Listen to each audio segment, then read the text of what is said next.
Assalamualaikum warahmatullahi wabarakatuh. Bertemu lagi dengan saya Arif Cahyomawardi. Pada kesempatan kali ini kita akan membahas berkaitan dengan penerapan hukum Gauss pada simetri silinder. Ya. Jadi nanti saya akan langsung berikan contoh.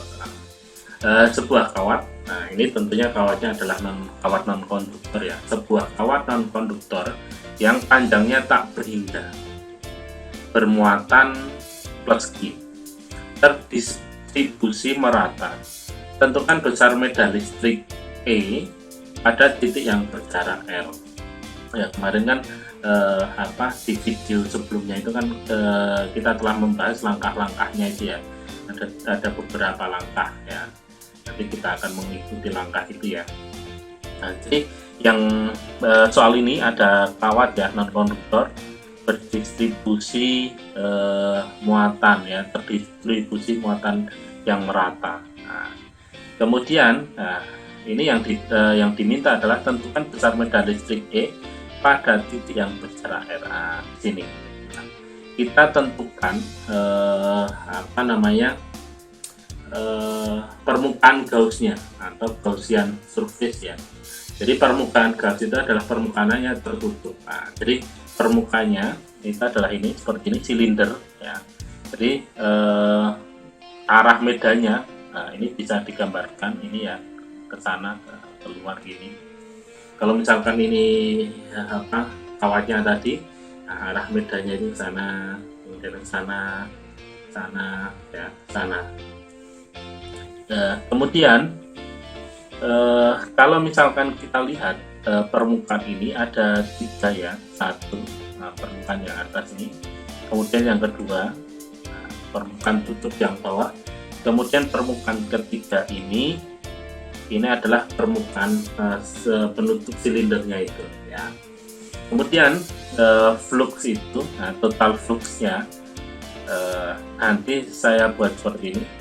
Jadi total fluxnya itu adalah integral lipat 2 tertutup, kemudian medan listrik dot A permukaan 1 ya. Kemudian ditambah dengan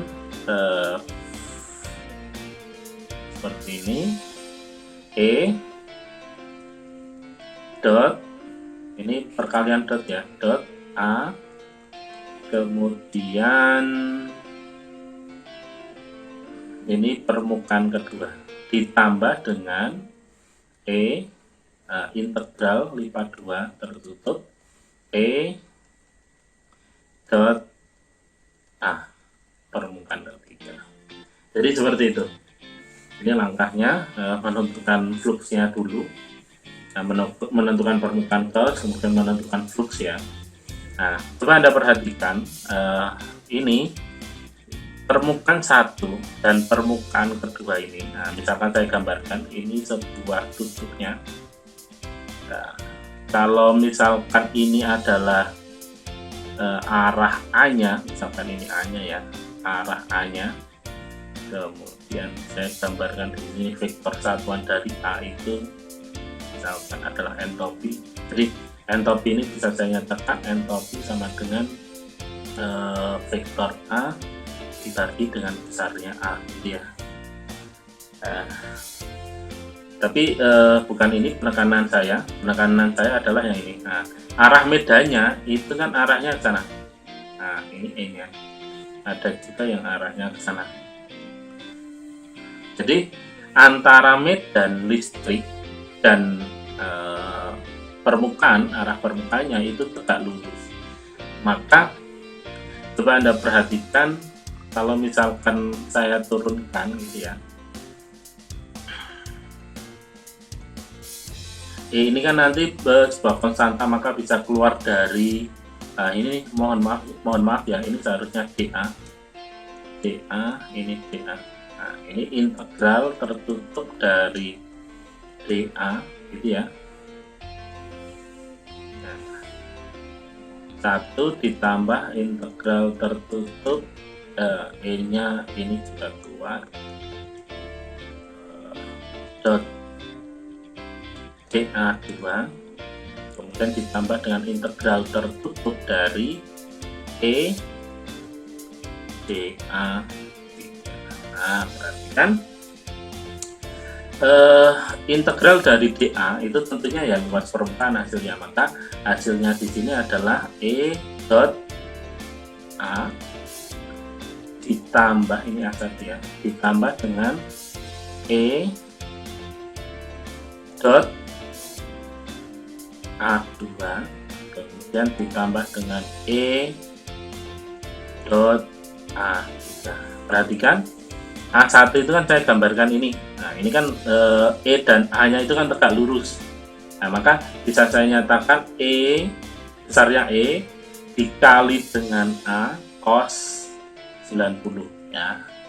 Kemudian ditambah dengan E dikalikan. Nah, kalau misalnya gambar yang kedua ini, nah ini misalkan luasannya ya, saya gambarkan di sini. Kemudian ini adalah arah E-nya. Ini arah E-nya, nah, A-nya itu dia arahnya ke bawah. Nah, dan ini juga 90 derajat juga. Maka ini sama dengan besarnya E. Ini kan E dot vektor E dot vektor A. Ini kan nanti hasilnya skalar ya.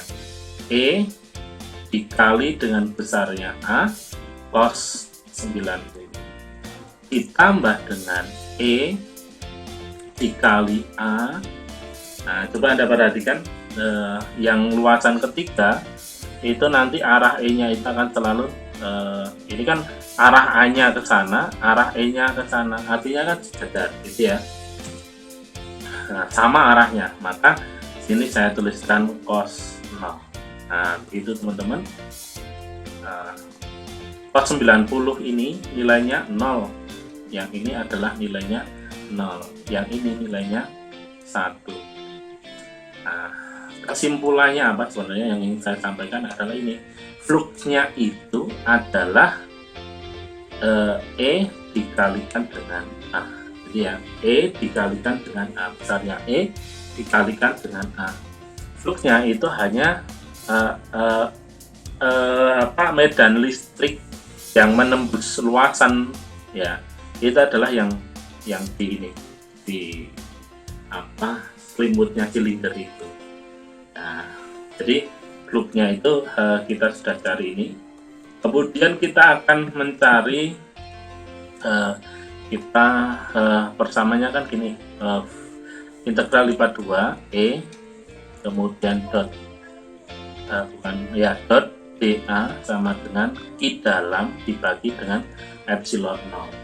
Nah, kita tahu bahwa tadi kita sudah menghitung ya bahwa ini adalah E dikalikan dengan A.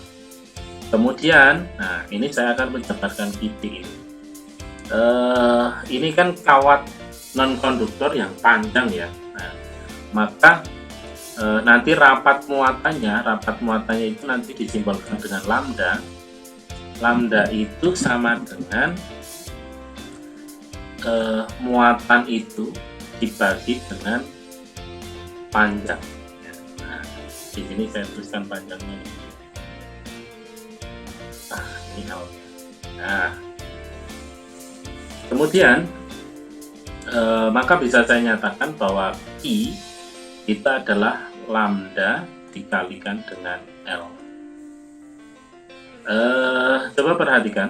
Nah, I di sini itu tentunya adalah ID itu sendiri. Nah, seperti yang kemarin saya sampaikan bahwa ID itu adalah muatan dalam apa maksudnya? Dalam luasan atau dalam permukaan gaus ya. Nah, tentunya ya ini muatan dari dalam permukaan gaus itu. Nah, maka bisa saya nyatakan bahwa E, nah ini sudah hilang ya, dikali dengan A itu sama dengan lambda dikalikan dengan L dibagi dengan epsilon. Nah, permukaan apa ini? Nah, ini adalah permukaan yang luasan ketiga ini ya. Berarti kan luasan 1, luasan kedua. Luasan ketiga ini adalah luasan penutup silindernya itu. Rumusnya itu adalah ini kelilingnya ini, keliling alas itu dikalikan dengan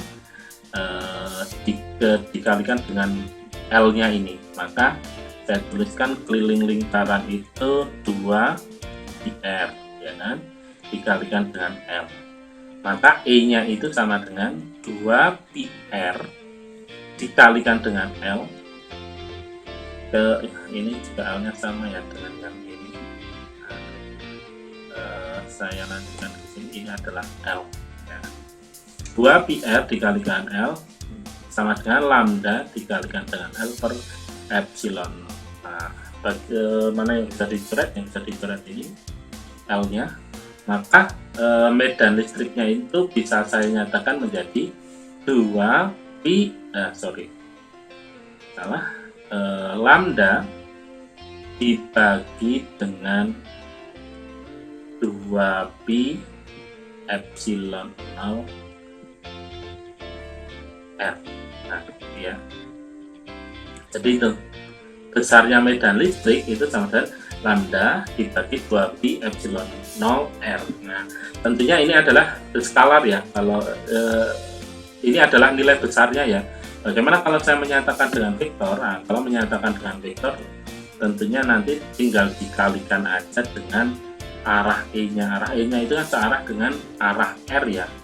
Nah, arah R, maka bisa saya nyatakan lambda 2 pi epsilon 0 dikalikan R dikalikan dengan R topi. Di R topi itu adalah vektor satuan, yang besarnya itu satu satuan, yang arahnya itu adalah ke R. Nah, tentunya arahnya R itu ya ke sana seperti yang tadi saya sampaikan. Nah, begitu teman-teman. Nah, mudah-mudahan bisa difahami video ini. Nah, nanti kita akan membahas yang planar simetri ya, jadi papan. Mudah-mudahan bermanfaat. Saya akhiri, wassalamualaikum warahmatullahi wabarakatuh.